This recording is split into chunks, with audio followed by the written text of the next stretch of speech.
Members, just to let you know, the live stream is back on. We just wait for everyone to get back to their seats.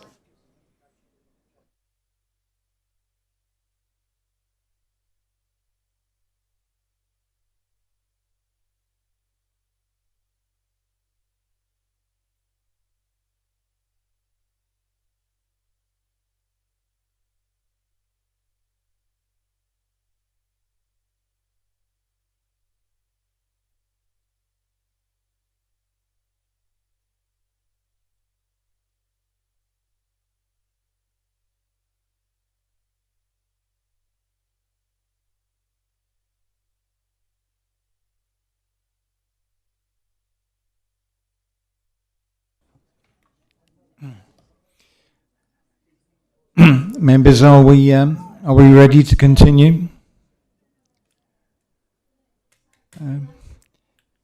Councillor Callaghan, you ready to continue on? Good. Okay. Right. We need to. I think we were waiting to hear from Councillor Belton. Thank you very much, Chairman. Look, I think if there was an extra 2 months, yes, fabulous, an extra 2 months to read the detailed reports. And I hear some members are asking for that time. The reality is most members aren't engaging anyway. We had the transport assessment members briefing for all members of this council because it is such an important piece of work. And I think 13 people turned up, most of whom are in the chamber tonight. So you can give people an extra 2 months. Are they going to use it to read reports? I'm not convinced. They're not using the resources that they're being given as it is. And that is an issue because this is a big piece of work. And as many people have alluded to, it's everybody's local plan and we should be working together. So people do need to turn up and do the work. Councillor Belton, I think really that is a member for group leaders to make sure their members engage. Yeah, and okay. But it's a point that's worth making because members haven't engaged in the process, not all of them. And the reality is if we give officers 2 more months, officers will take 2 more months. That is human nature. They'll use the time that's available to them. That's not a criticism. That's a reality. The members are asking for 2 more months. Originally, we were asked, did we want a month extension? That then changed to 2 months because officers felt that was right. Officers aren't going to deliver it by the 31st of December if we're given a 2 months extension. That's a fact. There is no way they're going to deliver it by the 31st of December given an extension because that's just not how this works. I've got a couple of questions that have come out based on the debate, if I may, and then I've got a couple of final points.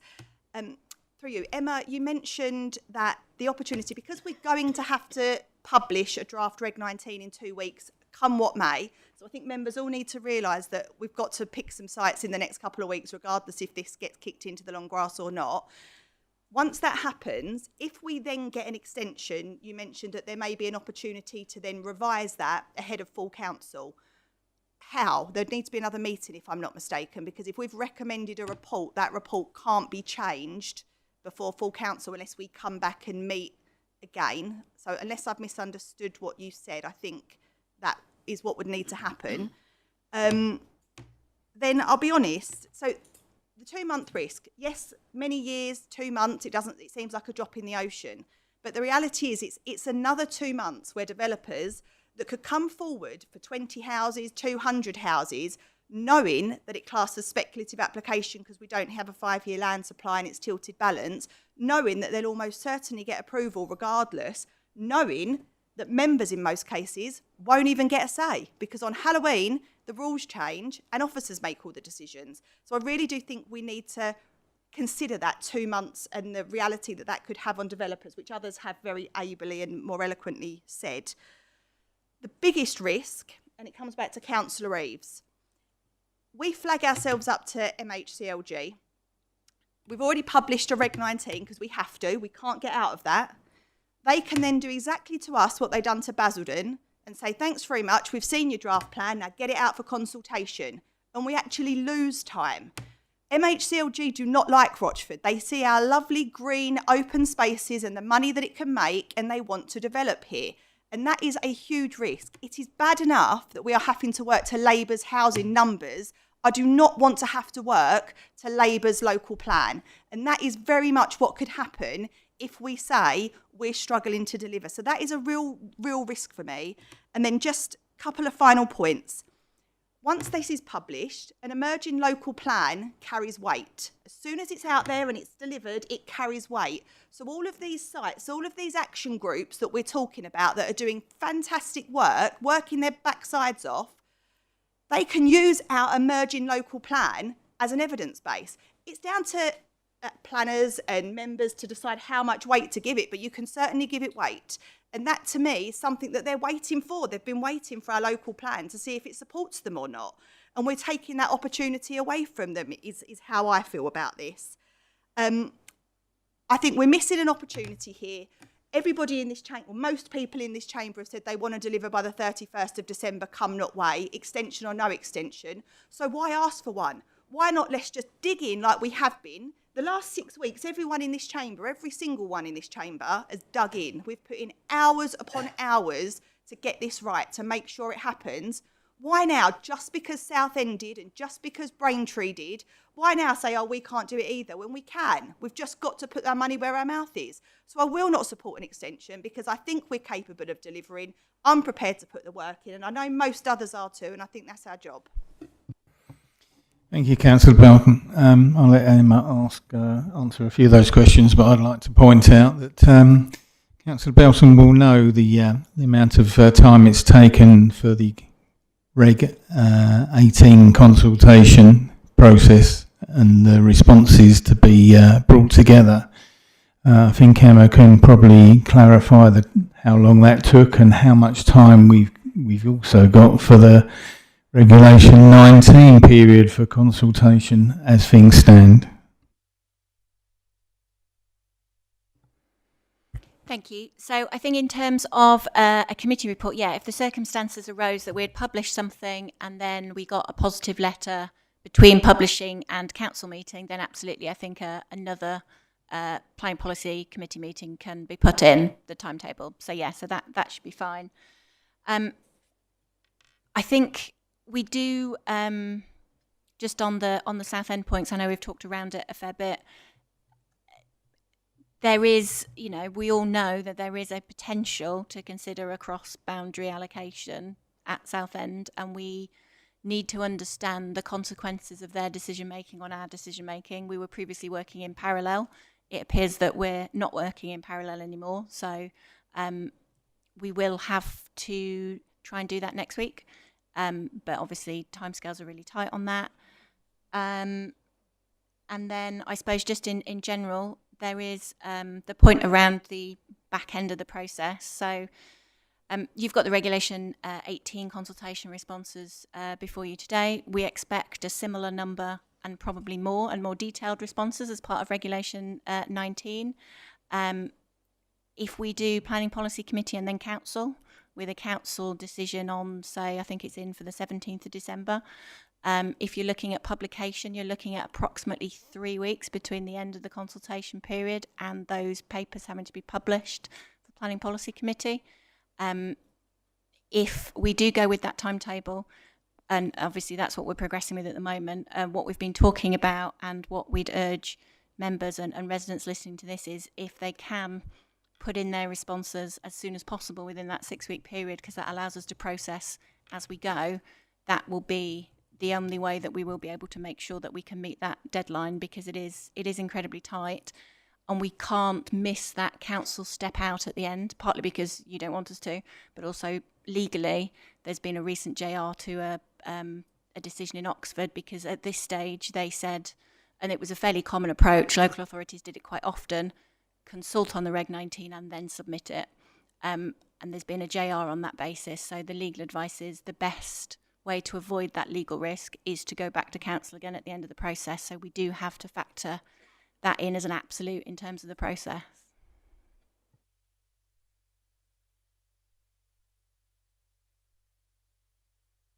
Is there any other members' questions? I think we've covered this quite well. Councillor Linden, very quickly. I hope it's a new point, not a old point. I would like to get the splinters out of my posterior sitting on this fence can you sum up very clearly what the pros and what the negatives are for voting either way, please?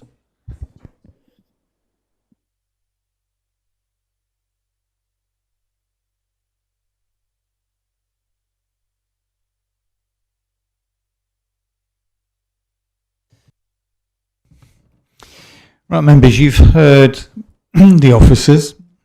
They've heard their views in relation to risks and in what's being proposed.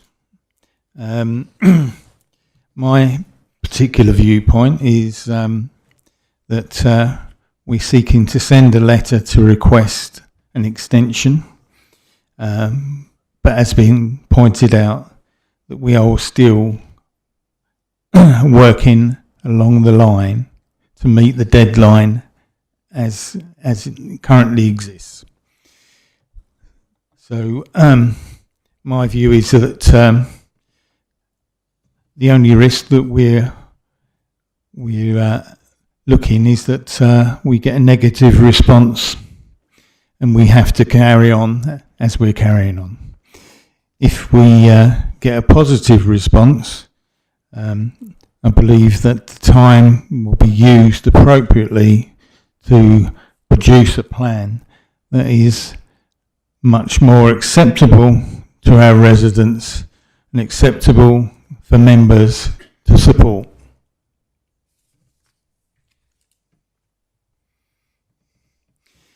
Now, members, I think it's time to put this to the vote.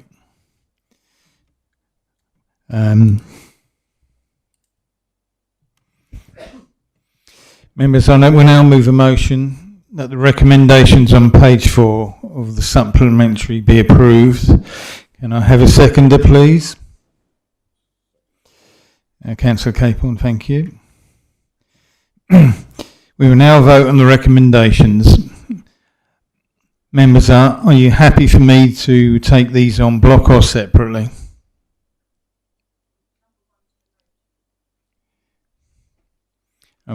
Will we go through them individually then, shall we? Okay. Recommendation notes. So are we happy to note that? Thank you. Recommendation 2. Do you want me to read it out? Recommendation 2 requests the Chief Executive and the Leader of the Council, in consultation with the Chair of the Planning Policy Committee, the Director of Place and the Monitoring Officer, to write to the Secretary of State for Housing, Communities and Local Government, seeking an extension of the deadline for submission of the Rochford District Local Plan, setting out the exceptional circumstances and the Council's proposed revised programme. So, we're looking through those in favour of recommendation 2.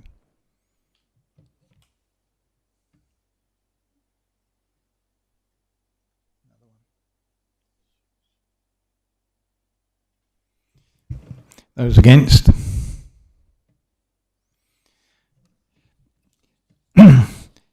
Recommended 2 is carried.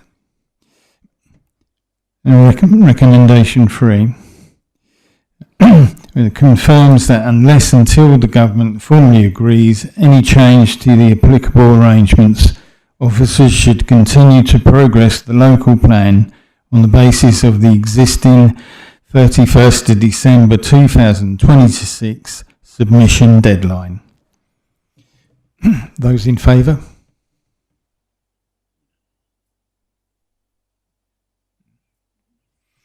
Thank you. That's carried.